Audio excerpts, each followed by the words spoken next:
Nandito ako ngayon at hinihintay ko yung aking mga kasama dahil ito yung araw ng graduation namin.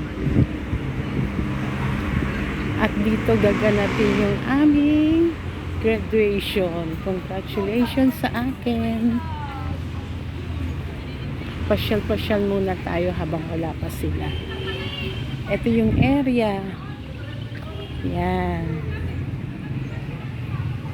Ayan, yan ang area kung saan ang graduation namin. Kaya lang, hindi ko maintindihan kung saan sila. Hahanapin ko pa. Ayan. Hanapin ko pa sila.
Video kasama din ng vlog.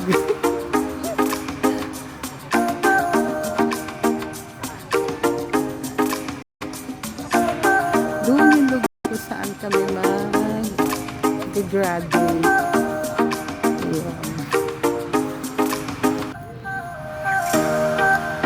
May mga bata naglalaro. Palabas lang ng bahay.